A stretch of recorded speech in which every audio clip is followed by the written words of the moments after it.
പ്രിയപ്പെട്ട കുട്ടികളെ, കാവ്യം സുഖയത്തിൽ ഇത്തവണ നമ്മൾ പരിചയപ്പെടാൻ പോകുന്നത് 6ാം ക്ലാസ് മലയാള പാഠാവലിയിലെ ഒന്നാമത്തെ കവിതയാണ്. ഈ കവിതയുടെ പേര് അടുക്കള എന്നാണ്. കവിത എഴുതിയത് TP രാജീവൻ എന്നുള്ള കവിയാണ്. ഈ കവിതയ്ക്ക് ഒരു പ്രത്യേകതയുണ്ട്. നിങ്ങൾ ഇതുവരെ പരിചയിച്ച കവിതകളിൽ നിന്നും ഒരു വ്യത്യാസം എന്താണെന്ന് വെച്ചാൽ, ഗദ്യകവിതകൾ നിങ്ങൾ മുൻപും കണ്ടിട്ടുണ്ടാവും. എങ്കിലും ഈ കവിത ഉത്തരാധുനിക കവിത എന്നുള്ള വിഭാഗത്തിൽ പെടുന്ന കവിതയാണ്. എന്താണ് ഉത്തരാധുനിക കവിത? കവിതയുടെ ഒരു സാഹിത്യ ചരിത്രത്തിൽ, കവിതാ സാഹിത്യ ചരിത്രത്തിൽ വിവിധ ഘട്ടങ്ങളുണ്ട്. അത് മലയാളം ഐച്ഛികമായിട്ടൊക്കെ പഠിക്കുന്ന സമയത്ത്, മലയാള ഭാഷ പ്രത്യേക വിഷയമായിട്ട് നിങ്ങൾ പഠിക്കുന്ന സമയത്തൊക്കെ അത് കൂടുതലായിട്ട് പഠിക്കും. എങ്കിലും വളരെ ചുരുക്കി പറയുകയാണെങ്കിൽ, കവിത തുടങ്ങുന്ന ഈ വാമൊഴിയിലൊക്കെയാണ് കവിത തുടങ്ങുന്നത്. അന്നൊന്നും എഴുതിയിട്ടുണ്ടായിരുന്നില്ല. അതിനുശേഷം എങ്ങനെ വന്നു? പാട്ട് പ്രസ്ഥാനത്തിലെ കവിതകൾ വന്നു. ഒരുപാട് കവിതയുടെ വിവിധ കവിതകളിലൂടെയൊക്കെ മലയാള സാഹിത്യ ചരിത്രം കടന്നു പോയിട്ടുണ്ട്, കവിതാ ചരിത്രം കടന്നു പോയിട്ടുണ്ട്. പ്രാചീന കവിതകളിൽ പ്രാചീന കവിത്രയം എന്നുള്ള വാക്ക് നിങ്ങൾ കേട്ടിട്ടുണ്ടാവും. എഴുത്തച്ഛൻ കുഞ്ചൻ നമ്പ്യാർ, ചെറുശ്ശേരി ഇവർ ചേർന്നുള്ള പ്രാചീന കവിത്രയം, അവരുടെ കാലഘട്ടത്തിലെ കവിതകൾ, അതിനുശേഷം വെൺമണി പ്രസ്ഥാനം, പച്ച മലയാള പ്രസ്ഥാനം, ഇങ്ങനെയൊക്കെ ഉണ്ടായിട്ടുണ്ട്. കവിതയുടെ ചരിത്രം ഇങ്ങനെ പോകുന്നു. ആധുനിക കവിത വന്നു. ആധുനിക കവിത്രയങ്ങളെക്കുറിച്ച് നിങ്ങൾ കേട്ടിട്ടുണ്ടാവും. അതൊക്കെ നിങ്ങൾ പഠിച്ച കവിതകളാണ്. വള്ളത്തോളിൻ്റെയും കുമാരനാശാൻ്റെയും ഉള്ളൂരിൻ്റെയും ഒക്കെ കവിതകൾ. പിന്നീടും കവിതയുടെ ചരിത്രം നീണ്ടുപോകുന്നു. ചങ്ങമ്പുഴ, എടശ്ശേരി, വൈലോപ്പിള്ളി, സുഗതകുമാരി, ONV കുറുപ്പ്, അങ്ങനെ കവിതകൾ, അയ്യപ്പ പണിക്കർ, സച്ചിദാനന്ദൻ, അങ്ങനെ കുറേ അധികം അവരുടെയൊക്കെ കവിതകൾ നിങ്ങൾ ഓരോ ഭാഗത്തു നിന്നായിട്ട് ഇനി വരുന്ന കാലങ്ങളിൽ പഠിക്കും. ഇതുവരെ കുറച്ച് പഠിച്ച് കഴിഞ്ഞിട്ടും ഉണ്ടാകും. G ശങ്കരക്കുറുപ്പിൻ്റെയൊക്കെ ഒക്കെ കവിതകൾ. അപ്പോൾ ഈ കവിതാ സാഹിത്യ ചരിത്രത്തിൽ ആധുനിക കവിതയ്ക്ക് ശേഷം ഏകദേശം ഒരു 1980 കാലഘട്ടത്തിലൊക്കെ ഇങ്ങനെ എഴുതി തുടങ്ങിയ കവിതകളാണ്. ഈ കവിതകൾക്ക് ചില പ്രത്യേകതകളുണ്ട്. ആ പ്രത്യേകതകളെ കുറിച്ചൊന്നും ഞാൻ വിശദമായിട്ട് അതിലേക്കൊന്നും കടക്കുന്നില്ല. എങ്കിലും ഈ കവിതകളുടെ പ്രത്യേകത എന്താണെന്ന് വെച്ചാൽ, ഒരുപാട് വലിയ കവിതകൾ, മഹാകാവ്യങ്ങളും ഖണ്ഡകാവ്യങ്ങളും എഴുതുന്ന ഒരു കാലഘട്ടത്തിൽ നിന്നും മാറിയിട്ട് ചെറിയ കവിതകൾ, നീളം കുറഞ്ഞ കവിതകളാണ് അവയ്ക്ക് പറയാൻ ഒരുപാട് കാര്യങ്ങൾ പറയാതെ പറയുന്ന, ധ്വനിപ്പിക്കുന്ന ചില സ്വഭാവങ്ങളുണ്ട്. പിന്നെ അവ കൈകാര്യം ചെയ്യുന്ന ആ വിഷയങ്ങൾ ആവിഷ്കരിക്കാൻ വേണ്ടി ഉള്ള കവിതയുടെ ഘടന, പ്രാസം, വൃത്തം, അലങ്കാരം, താളം, അതൊന്നും ഇല്ലാതെ തന്നെ വളരെ തീക്ഷ്ണമായിട്ടുള്ള ചില വിഷയങ്ങൾ, സമൂഹത്തോട് നേരിട്ട് പറയാനുള്ള ചില വിഷയങ്ങൾ ഈ കവിത കൈകാര്യം ചെയ്യുന്നു. അതുപോലെ തന്നെ പറഞ്ഞതിനേക്കാൾ കൂടുതൽ പറയാത്ത കാര്യങ്ങൾ ഈ കവിതയിൽ ഒളിപ്പിച്ചു വെച്ചിരിക്കുന്ന ചില കാര്യങ്ങളുണ്ട്. ഒരു നേരർത്ഥം അത് തരും. ഇപ്പോൾ ഈ അടുക്കള എന്നുള്ള കവിത തന്നെ അതൊരു നേരർത്ഥം തരുന്നുണ്ട്. പക്ഷേ ഈ നേരർത്ഥത്തിനുള്ളിൽ നമ്മൾ കുറച്ചുകൂടെ ആഴത്തിൽ ഈ കവിതയിലേക്ക് കടക്കുമ്പോൾ ആ നേരർത്ഥത്തിൽ നിന്നും ഉരുത്തിരിയുന്ന മറ്റു പല കാര്യങ്ങളും ഈ കവിതയിൽ നിന്ന് നമുക്ക് കിട്ടും.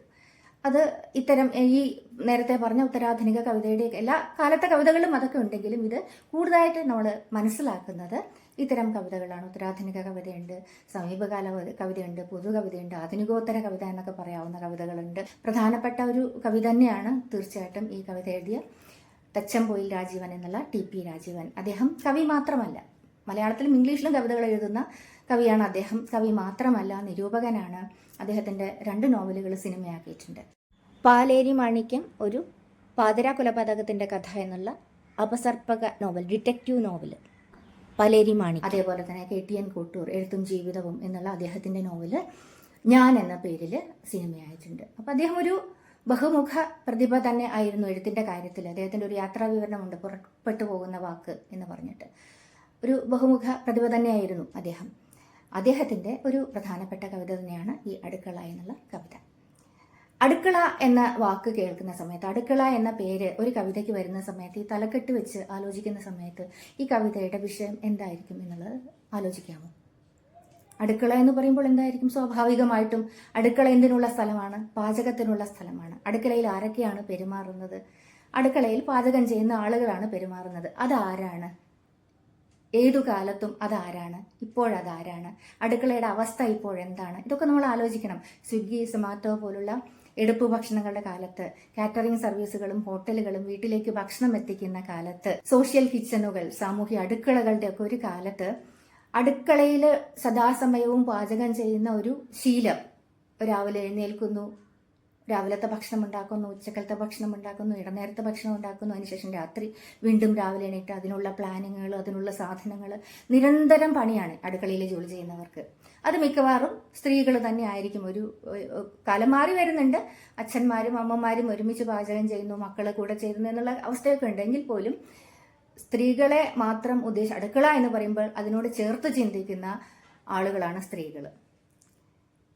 ആലോചിച്ച് നോക്കൂ, മനുഷ്യന്റെ ചരിത്രത്തിൽ എവിടെയാണ് അടുക്കള കടന്നു വരുന്നത് എന്ന് ആലോചിക്കണം. ആദ്യമ മനുഷ്യൻ ആഹാരമൊന്നും പാചകം ചെയ്ത് കഴിച്ചിട്ടുണ്ടായിരുന്നില്ല. കിട്ടിയ ഭക്ഷണം കിട്ടിയ സമയത്ത് കഴിച്ചു നടന്ന ആദിമ മനുഷ്യൻ കാട്ടുതീയിൽ വെന്തെരിഞ്ഞ മാംസമോ കാട്ടുകിഴങ്ങുകളോ ഒക്കെ ഭക്ഷിക്കാനിടയായി. അപ്പോൾ അതിന്റെ രുചി കണ്ടു, സ്വാദ് മനസ്സിലാക്കി. അപ്പോൾ തീ ഉപയോഗിച്ച് ഭക്ഷണ സാധനങ്ങൾ പാചകം ചെയ്ത് കഴിക്കാൻ പഠിച്ചു. പിന്നീട് അവർ കൂട്ടമായിട്ട് ഒരുമിച്ച് ഒരു ഗ്രൂപ്പായിട്ട് താമസമൊക്കെ തുടങ്ങി. പിന്നീട് കുടുംബങ്ങളുണ്ടായി. ഈ കുടുംബങ്ങളിൽ ഭക്ഷണം പാകം ചെയ്യാനുള്ള കൃത്യമായ സമയങ്ങളും അതിനുള്ള പ്രത്യേക സ്ഥലങ്ങളും ഉണ്ടായി. അങ്ങനെ ഒരു അടുക്കള രൂപം കൊണ്ടു. സമൂഹത്തിൽ, ഒരു കുടുംബത്തിൽ അല്ലെങ്കിൽ ഒരു വീട്ടിൽ ഒരു അടുക്കള രൂപം കൊണ്ടു. അപ്പോൾ ഈ അടുക്കള രൂപം കൊള്ളുന്ന സമയത്ത് അടുക്കളയിൽ ആര് ജോലി ചെയ്യണം എന്നുള്ളൊരു പ്രശ്നം വരും. പുരുഷന്മാർ സ്വാഭാവികമായിട്ടും കൃഷിയും മറ്റു പല കാര്യങ്ങൾക്കും വേണ്ടിയിട്ട് പുറത്തു പോകുന്നതുകൊണ്ട് വീട്ടിലുണ്ടാവുക അല്ലെങ്കിൽ കുഞ്ഞുങ്ങളെ പരിപാലിക്കുക സ്ത്രീകളാണല്ലോ. അപ്പോൾ സ്വാഭാവികമായും അടുക്കള എന്നുള്ളത് സ്ത്രീയുടെ തലയിൽ വന്നു എന്ന് മാത്രമല്ല, അത് സ്ത്രീയുടെ ജീവിതത്തെ ആകെ മാറ്റിമറിച്ചു. അങ്ങനെ ഒരു സംഭവം ഉണ്ടായിട്ടുണ്ട് മനുഷ്യ ചരിത്രത്തിൽ. അങ്ങനെ അടുക്കള സ്ത്രീകൾക്ക് മാത്രമായിട്ട് സംവരണം ചെയ്യപ്പെട്ട ഒരു കാലം.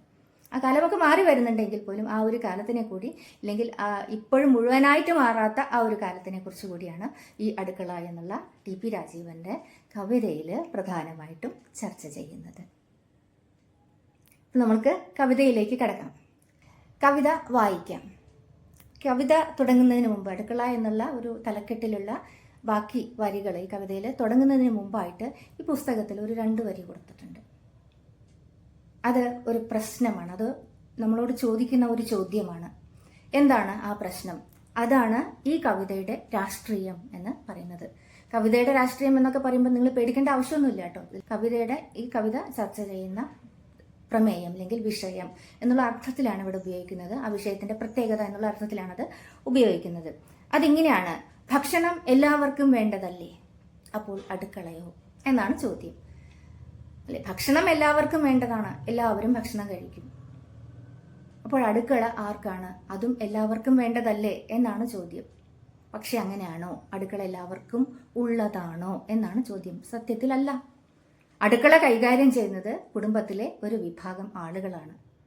അവര് പൊതുവെ സ്ത്രീകളാണ്, അമ്മമാരാണ് എന്നുള്ളതാണ് ഇത് പ്രശ്നമായിട്ട് ഉന്നയിക്കുന്നത്. എല്ലാവരും കൂടെ പെരുമാറേണ്ട ഒരിടമല്ലേ അടുക്കള എന്നാണ് ചോദിക്കുന്നത്. അപ്പോൾ നമുക്ക് കവിതയിലേക്ക് കടക്കാം. നെല്ലും ഗോതമ്പും ചോളവും ബാർലിയും കരിമ്പും മുന്തിരിയും മധുരനാരങ്ങയും മത്സരിച്ചു വിളയുന്ന ഈ താഴ്വരയിൽ, ആടും കോഴിയും താറാവും പന്നിയും ഒരുമിച്ചു മേയുന്ന ഈ വീട്ടിൽ ആര് മറന്നുവെച്ചു ഈ അടുക്കള? നെല്ലും ഗോതമ്പും ചോളവും ബാർലിയും കരിമ്പും മുന്തിരിയും മധുരനാരങ്ങയും മത്സരിച്ചു വിളയുന്ന ഈ താഴ്വരയിൽ, നെല്ലും ഗോതമ്പും ചോളവും ബാർലിയും കരിമ്പും മുന്തിരിയും മധുരനാരങ്ങയും മത്സരിച്ചു വിളയുന്ന ഈ താഴ്വരയിൽ, ആടും കോഴിയും താറാവും പന്നിയും ഒരുമിച്ച് മേയുന്ന ഈ വീട്ടിൽ ആര് മറന്നുവെച്ചു ഈ അടുക്കള? ഒരു താഴ്വരയെ കുറിച്ചാണ് പറഞ്ഞു തുടങ്ങുന്നത്. ഈ താഴ്വര എങ്ങനെയുള്ള താഴ്വരയാണ്? സമൃദ്ധിയുടെ താഴ്വരയാണ്. എന്തുകൊണ്ടാണ് ഇത് സമൃദ്ധിയുടെ താഴ്വര എന്ന് പറയുന്നത്? ഇതിൽ പറയുന്ന കാര്യങ്ങൾ തന്നെ ധാന്യ സമൃദ്ധിയും ഫലസമൃദ്ധിയുമാണ് ഇതിൽ പറയുന്നത്. നെല്ല്, ഗോതമ്പ്, ചോളം, ബാർലി, പിന്നെയോ കരിമ്പും മുന്തിരിയും ഒക്കെ മധുരനാരങ്ങയും ഒക്കെ ഇങ്ങനെ മത്സരിച്ച് വിളയുന്ന താഴ്വരയാണ്. അപ്പോൾ ധാന്യസമൃദ്ധിയുണ്ട്, ഫലസമൃദ്ധിയുണ്ട്. മൊത്തത്തിൽ കാർഷിക സമൃദ്ധമായ ഒരു താഴ്വരയെക്കുറിച്ചാണ് പറഞ്ഞു തുടങ്ങുന്നത്. താഴ്വരയിൽ നിന്ന് എവിടെ നിന്ന് വരുന്നു? ആ താഴ്വരയുള്ള ഒരു വീട്ടിലേക്ക് വരുന്നു. ആ വീട്ടിൽ എന്താണ്? വീട്ടിലുള്ളത് ജന്തു സമൃദ്ധിയാണ്. മനുഷ്യർ മാത്രമല്ല, മറ്റെന്തൊക്കെയുണ്ട്? വീട്ടുമൃഗങ്ങളുണ്ട്. നമ്മളുടെ പാലിനും മുട്ടയ്ക്കും മാംസത്തിനും ഒക്കെ വേണ്ടിയിട്ട് നമ്മൾ ഓമനിച്ച് വളർത്തുന്ന ചില മൃഗങ്ങളെക്കുറിച്ചാണ് പിന്നെ പറയുന്നത്. ആടും കോഴിയും താറാവും പന്നിയും ഒരുമിച്ച് മേയുന്ന ഈ വീട്ടിൽ കഴിഞ്ഞില്ല. അപ്പോൾ ധാന്യങ്ങളായി, ഭക്ഷണത്തിനുള്ള വസ്തുക്കളായി, മാംസവും ഒക്കെ കിട്ടാനുള്ള മൃഗങ്ങളായി. അപ്പം ഇനി അടുത്ത സ്റ്റെപ്പ് എന്താണ്? ഇവയൊക്കെ പാചകം ചെയ്യണം. പാചകം ചെയ്ത് കഴിച്ചാലല്ലേ അത് ഭക്ഷണമാവുന്നുള്ളൂ. അങ്ങനെ പാചകം ചെയ്യാനുള്ള ഒരു ഇടം ആ ഇടം ആരോ മറന്നു വച്ചതാണ്. അത് അടുക്കളയാണ്. ആരാണ് മറന്നു വെച്ചത് എന്നാണ് ചോദ്യം, കവിയുടെ ചോദ്യം. ആര് മറന്നു വെച്ചു ഈ അടുക്കള? അടുക്കള ആരായിരിക്കണം മറന്നു വെച്ചത്? നമ്മൾ എന്താണ് മറന്നു വയ്ക്കുക എന്നുള്ള ഒരു ചോദ്യം വരുന്നുണ്ട്. നമ്മൾ എന്താ മറന്നു വയ്ക്കുക? നമുക്കായി കിട്ടിയ, നമ്മുടെ കയ്യിലുള്ള, നമ്മുടെ സ്വന്തമായ എന്തോ ആണ് നമ്മൾ മറന്നു വയ്ക്കുക. അപ്പോൾ ഇത് അടുക്കള സ്വന്തമായ ആരോ, അടുക്കളയുടെ ഉടമസ്ഥൻ ആരോ ഇത് മറന്നു വെച്ചു. ഉടമസ്ഥയാണ്, ഉടമസ്ഥനല്ല. അത് അടുത്ത വരിയിലേക്ക് പോകുന്ന സമയത്ത് നമുക്ക് അറിയാം. എന്താണ്? ഒരു പക്ഷേ എൻ്റെ അമ്മയുടെ അമ്മയുടെ അമ്മയുടെ, ജീവിച്ചിരുന്നിരിക്കാൻ പോലും ഇടയില്ലാത്ത അമ്മയുടെ അമ്മയായിരിക്കാം. എൻ്റെ അമ്മയെ എനിക്കറിയാം, എൻ്റെ അമ്മയുടെ അമ്മയെ എനിക്കറിയാം. ആ അമ്മയുടെ അമ്മയെ ചിലർക്കെങ്കിലും അറിയാം, പക്ഷെ ആർക്കും അറിയില്ല അവരുടെ അമ്മ ആരാണെന്ന്. അമ്മമാരുടെ ചരിത്രം ഇങ്ങനെ മുൻപോട്ടും പുറകോട്ടും നീളുന്നുണ്ട്.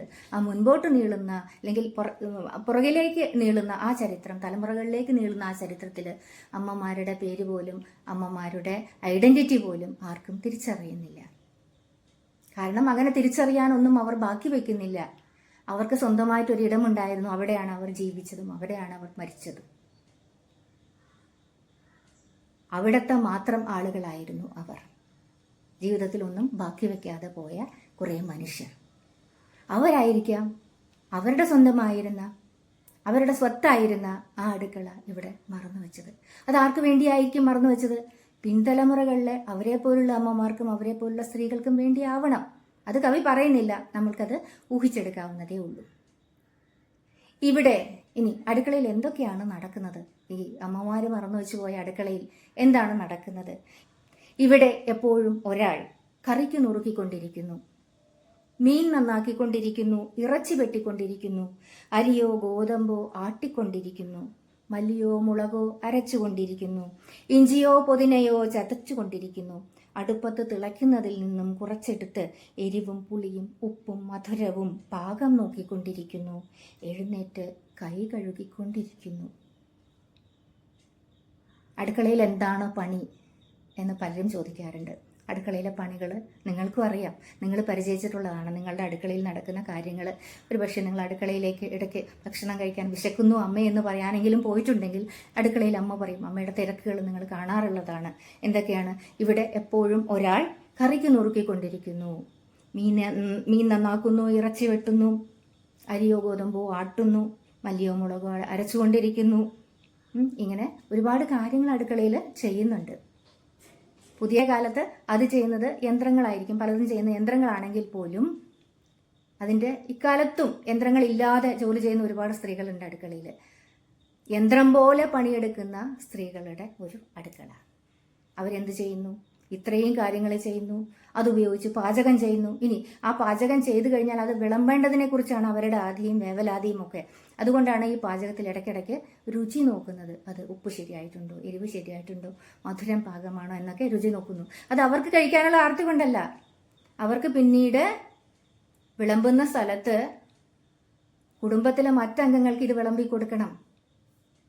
ആ വിളമ്പി കൊടുക്കുന്ന സമയത്ത് പരാതി കേൾക്കാതിരിക്കണം. അതിനെക്കുറിച്ചുള്ള ആവലാതിയും വേവലാതിയുമാണത്, ആധിയും വേവലാതിയുമാണത്. അതുകൊണ്ടാണ് അവർ രുചിച്ചു നോക്കുന്നത്. രുചിച്ചു നോക്കുന്നു, ഇടയ്ക്ക് കൈ കഴുകുന്നു, അതിനുശേഷം എന്ത് ചെയ്യുന്നു? വിളമ്പുന്നു. ഒന്നിരിക്കാൻ പോലും സമയമില്ലാത്ത ധൃതി പോലെ നിലത്തും മേശപ്പുറത്തും ബാക്കിയായവ, ഭക്ഷണമേശയിൽ ഭക്ഷണം കഴിച്ചു കഴിഞ്ഞു, ഇനി നിലത്തും മേശപ്പുറത്തും ബാക്കിയായവ തുടച്ച് വൃത്തിയാക്കിക്കൊണ്ടിരിക്കുന്നു, പാത്രം കഴുകി നിരത്തി വെച്ചുകൊണ്ടിരിക്കുന്നു. സിങ്ക് പെറ്റുകൂട്ടുമെന്നാണ് പറയുക. പാത്രങ്ങളിങ്ങനെ അമ്മയ്ക്ക് സദാസമയവും കഴുകാനുള്ള പാത്രങ്ങളിങ്ങനെ നിറഞ്ഞു നിറഞ്ഞ് വരും. അമ്മ എന്ന് ഞാൻ പറയുന്ന ആ ഒരു കാലഘട്ടത്തിൽ ഒരു പൊതുവായിട്ടാണ് പറയുന്നത്. ആണുങ്ങളുമൊക്കെ പാത്രങ്ങളൊക്കെ കഴുകാറുണ്ട് അല്ലേ? നിങ്ങൾക്കറിയാം, നിങ്ങളുടെയൊക്കെ കുടുംബത്തിൽ അതൊക്കെ ഇപ്പോൾ സംഭവിക്കാറുണ്ട്. പണ്ട് സമൂഹം അത്രയ്ക്കൊന്നും പുരോഗമിച്ചിട്ടുണ്ടായിരുന്നില്ല. അടുക്കള മുഴുവനായിട്ട് സ്ത്രീകളുടെ പാത്രം കഴുകല്, തൂത്തുതുടയ്ക്കല്, വൃത്തിയാക്കല്, കറിക്കരിയല്, പാചകം ചെയ്യൽ, എല്ലാ കാര്യങ്ങളും സ്ത്രീകൾക്കായി മാറ്റിവെച്ചിട്ടുണ്ടായിരുന്ന ഒരു കാലം. അതിനെക്കുറിച്ചാണ് പ്രധാനമായിട്ടും ഈ കവിതയിൽ ചർച്ച ചെയ്യുന്നത്. പക്ഷെ ഇന്നത്തെ കാലത്ത് വലിയ വ്യത്യാസമൊന്നുമില്ല. പുറത്തേക്ക് പോകുന്ന സ്ത്രീകളുടെ എണ്ണം കൂടി, സ്വന്തം കാലിൽ നിൽക്കുന്ന അല്ലെങ്കിൽ ജോലി ചെയ്യുന്ന സ്ത്രീകളുടെ എണ്ണം കൂടി. അപ്പോൾ പോലും അടുക്കള എന്നുള്ളത്, അടുക്കളയിലെ കാര്യങ്ങൾ തീരുമാനിക്കുന്നതും അടുക്കളയിലെ കാര്യങ്ങൾ പ്ലാൻ ചെയ്യുന്നതും സ്ത്രീകളുടെ ജോലി തന്നെയാണ് എന്നുള്ളൊരവസ്ഥ ഇപ്പോഴും നിലനിൽക്കുന്നുണ്ട്. അത് മുഴുവനായിട്ടൊന്നും എന്തായാലും മാറിയിട്ടില്ല. നിങ്ങളോടിത് പറയുമ്പോൾ എനിക്ക് ഒരു സിനിമയുടെ കഥയാണ്, ഞാൻ കണ്ട ഒരു സിനിമയുടെ കഥയാണ് ഓർമ്മ വരുന്നത്. നിങ്ങളൊക്കെ കേട്ടിട്ടുണ്ടാവും ആ സിനിമയെക്കുറിച്ച്, ദ ഗ്രേറ്റ് ഇന്ത്യൻ കിച്ചൺ എന്നുള്ള സിനിമ. ആ സിനിമ പറ്റിയാലൊന്ന് കാണുന്നത് നല്ലതായിരിക്കും. ഇനി ഈ കവിതയിലെ അവസാനത്തെ 2 വരികൾ, ഈ കവിതയിലെ ഏറ്റവും പ്രധാനപ്പെട്ട, ഇല്ലെങ്കിൽ ഈ കവിത എങ്ങനെയാണ് ആഖ്യാനം കൊണ്ട് ഈ കവിത എന്തുകൊണ്ടാണ് ഇത്രയും പ്രധാനമാകുന്നത്, സമൂഹത്തിൽ ഒരു പ്രധാനപ്പെട്ട വിഷയം ആണ് ഇത് ചർച്ച ചെയ്യുന്നത് എന്നുള്ളത് ഈ 2 വരികളിൽ നമുക്ക് മനസ്സിലാക്കാം. അത് ഇവിടെ എപ്പോഴും ഒരാൾ വിശന്ന് നിലവിളിച്ചു കൊണ്ടിരിക്കുന്നു എന്ന് അവസാനിപ്പിച്ച ഈ വരികളാണ്. എന്താണ് ഇവിടെ എപ്പോഴും ഒരാൾ വിശന്ന് നിലവിളിച്ചു കൊണ്ടിരിക്കുന്നു എന്ന് പറയുന്നത്? ഈ ഇവിടെ എന്ന് പറയുന്ന സമയത്ത് എവിടെയാണത്? അത് അടുക്കളയാണോ? അത് ആ വീടാണോ? അല്ലെങ്കിൽ അതിൻ്റെ ചുറ്റുപാടുകളുള്ള വീടുകളിലാണോ? അല്ലെങ്കിൽ അത് ആ ഗ്രാമത്തിലാണോ? ആ സമൂഹത്തിലാണോ? അല്ലെങ്കിൽ ഈ ലോകം മുഴുവനുമുള്ള വിശപ്പിനെ കുറിച്ചാണോ പറയുന്നത്? സത്യത്തിൽ ഇതിനെ എല്ലാത്തിനെയും കുറിച്ചാണ് രാജീവൻ ഇവിടെ പറയുന്നത്, ടി.പി. രാജീവൻ ഇവിടെ പറയുന്നത്. ആ അടുക്കളയിലാവാം വിശപ്പ്. ഇത്രയും ജോലി ചെയ്തിട്ട്, സദാസമയവും ജോലി ചെയ്തിട്ട് സ്വന്തം ഭക്ഷണം നേരാനേരത്തിന് കഴിക്കാൻ പറ്റാതെ വിശന്നിരിക്കുന്ന സ്ത്രീകളാവാം അത്.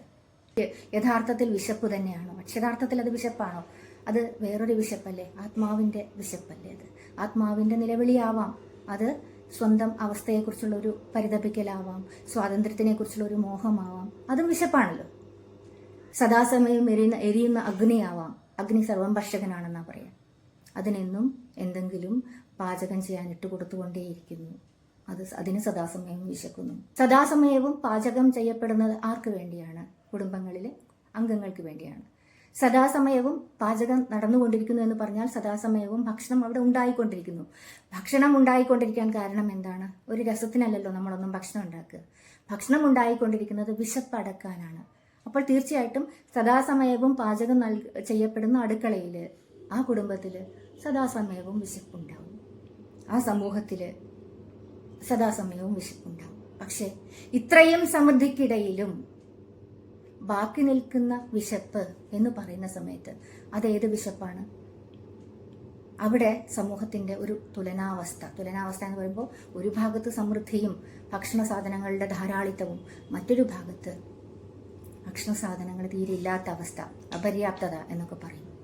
വിശപ്പ് വർദ്ധിച്ചുകൊണ്ടേയിരിക്കുന്നു. അതിനനുസരിച്ച് ആ വിശപ്പടക്കാനുള്ള ഭക്ഷണം കിട്ടാതെ മനുഷ്യർ മരിച്ചുകൊണ്ടിരിക്കുന്നു, മനുഷ്യർ കഷ്ടപ്പെട്ടുകൊണ്ടിരിക്കുന്നു. ഭക്ഷണം കിട്ടാതെ മരിച്ചു വീഴുന്ന കുഞ്ഞുങ്ങളെക്കുറിച്ചൊക്കെ നമ്മൾ ഒരുപാട് വായിച്ചിട്ടുണ്ട്, അല്ലെങ്കിൽ നിങ്ങൾ സോഷ്യൽ മീഡിയയിലൊക്കെ കണ്ടു കാണും ചിത്രങ്ങളൊക്കെ പല രാജ്യങ്ങളിലും. അപ്പം അതും വിശപ്പ് കൊണ്ടുള്ള നിലവിളിയായിട്ട് നമുക്ക് കണക്കാക്കാം. അങ്ങനെ ഈ കവിത അതിൻ്റെ അവസാനം കൊണ്ട് ഒരുപാട് അർത്ഥങ്ങളിലേക്ക് കടക്കുന്നു. ആ അർത്ഥങ്ങളെ കുറിച്ച് മനസ്സിലാക്കാനുള്ള അത്രയും ചുഴിഞ്ഞ് ചിന്തിക്കാനുള്ള ഒരു അവസ്ഥയിലല്ല നിങ്ങളുടെ പ്രായത്തെ സംബന്ധിച്ചിടത്തോളം. പക്ഷേ കൂടുതലായിട്ട് പിന്നീട് ഒരിക്കൽ ഈ കവിത വായിക്കുന്ന സമയത്ത്, അല്ലെങ്കിൽ ഇതുപോലുള്ള കവിതകൾ വായിക്കുന്ന സമയത്ത് നിങ്ങൾ അതിനെക്കുറിച്ച് കൂടുതൽ ചിന്തിക്കും. അപ്പോൾ നിങ്ങളുടെ മനസ്സിലേക്ക് തീർച്ചയായിട്ടും ഈ അടുക്കള എന്നുള്ള കവിതയും വരും. ടി.പി. രാജീവൻ മാത്രമല്ല ഇത്തരം വിഷയങ്ങൾ കൈകാര്യം ചെയ്യുന്ന. അടുക്കള എന്നുള്ള പേരിൽ തന്നെ സച്ചിദാനന്ദൻ പുഴങ്കരയുടെ ഒരു കവിതയുണ്ട്. അതുപോലെ അടുക്കളയിൽ തേഞ്ഞു തീരുന്ന ഒരു വീട്ടുപകരണമാണ് ഞാൻ എന്ന് തുടങ്ങുന്ന പ്രതിഷ്ഠ എന്ന പേരിലുള്ള ഒരു കവിത സാവിത്രി രാജീവൻ എന്ന കവിയുടേതായിട്ടുണ്ട്. അതിനൊക്കെ എത്രയോ മുമ്പ്. ഇതൊരു സ്ത്രീപക്ഷ കവിതയാണ്, അത് ഞാൻ പറയാൻ മറന്നു. ഇതൊരു സ്ത്രീപക്ഷ കവിതയാണ്. നേരിട്ട് പറയുന്നില്ലെങ്കിലും അതിൽ അമ്മമാർ എന്നുള്ള ഒരു കാര്യം പ്രത്യേകിച്ച് പറയുന്നത് കൊണ്ട് തന്നെ അത് പറയുന്നത് സ്ത്രീകളെ കുറിച്ചാണ്, അല്ലെങ്കിൽ സ്ത്രീകളുടെ ഇത്തരം പരാധീനതകളെ കുറിച്ചാണ് പറയുന്നത്. ഇത്തരം അവസ്ഥകളെക്കുറിച്ച്, ദയനീയമായിട്ടുള്ള അവസ്ഥകളെ കുറിച്ചാണ് പറയുന്നത് എന്ന് നമുക്ക് മനസ്സിലാക്കാം. അതുകൊണ്ട് തന്നെ ഇതൊരു സ്ത്രീപക്ഷ കവിതയാണെന്ന് കൂടി നമുക്ക് പറയാം. അങ്ങനെയുള്ള സ്ത്രീപക്ഷ കവിതകൾ കുമാരനാശാൻ മുതൽക്ക്, അല്ലെങ്കിൽ അതിനു മുമ്പൊക്കെ എഴുതപ്പെട്ടിട്ടുണ്ട്. പക്ഷേ പ്രത്യേകിച്ച് ചർച്ച ചെയ്യപ്പെട്ട ഒരു സ്ത്രീപക്ഷ കവിത എന്നുള്ള രീതിയിൽ കുമാരനാശാൻ എഴുതിയ ചിന്താവിഷ്ടയായ സീത എന്നുള്ള ഒരു കവിതയൊക്കെ ഉണ്ട്. ഒരുപാട് കവികൾ എഴുതിയിട്ടുണ്ട് സ്ത്രീകളുടെ അവസ്ഥ. ഇടശ്ശേരി ബിംബിസാറിന്റെ ഇടയൻ എന്ന് പറഞ്ഞിട്ടുള്ള ഒരു കവിതയുണ്ട്. അമ്മമാരുടെ മുഗ്ധതകൾക്ക് ഇങ്ങവസ്ഥിതിയുണ്ടോ ഭുവനത്തിൽ എന്നാണ് ചോദിക്കുന്നത്. അതായത് ഇടയനാണ്. ഇടയൻ സ്വന്തം അമ്മയെ കുറിച്ച് ചിന്തിക്കുന്ന ഒരു ആടിനെ ഉദാഹരണമാക്കിക്കൊണ്ട്, ഒരു ആടിന്റെ അവസ്ഥയെ കാണിച്ചുകൊണ്ട് അതേസമയം തന്നെ സ്വന്തം അമ്മയെ കുറിച്ച് ചിന്തിക്കുന്ന ഒരവസ്ഥയാണ് ബിംബിസാരന്റെ ഇടയൻ. കാവ്യസുഖയത്തിൽ അത് ചൊല്ലിയിട്ടിട്ടുണ്ട്, പറ്റിയാൽ അത് കേൾക്കുക. അതുപോലെ സംക്രമണം എന്നുള്ള ഒരു കവിതയുണ്ട്. സംക്രമണം എന്നുള്ള കവിത ആറ്റൂർ രവിവർമ്മയുടെ കവിതയാണ്. അപ്പം ഇത്തരം കവിതകളിലൊക്കെ കൈകാര്യം ചെയ്യുന്ന ഒരു സ്ത്രീപക്ഷ പ്രമേയം, അത് അടുക്കള എന്നുള്ള വിഷയം വെച്ചുകൊണ്ട് ടി.പി. രാജീവൻ വ്യത്യസ്തമായി കൈകാര്യം ചെയ്യുന്നു എന്നുള്ള ഒരു പ്രത്യേകത കൂടിയുണ്ട് ഈ കവിതയ്ക്ക്. ആ രീതിയിൽ വേണം നിങ്ങൾ ഈ കവിത വായിക്കാൻ. നേരത്തെ ഞാൻ പറഞ്ഞു സംക്രമണം എന്നുള്ള കവിതയെക്കുറിച്ച് പറഞ്ഞു. സംക്രമണം എന്നുള്ള ആറ്റൂരിന്റെ കവിതയിൽ പ്രധാനപ്പെട്ട ഒരു 4 വരി നിങ്ങളുടെ പുസ്തകത്തിൽ തന്നെ അത് കൊടുത്തിട്ടുണ്ട്. മയങ്ങാറുണ്ടാവില്ലവളോളം വൈകിയൊരു നക്ഷത്രവും ഒരൊറ്റ സൂര്യനും അവളെക്കാൾ നേരത്തെ പിടഞ്ഞെണീറ്റില്ല.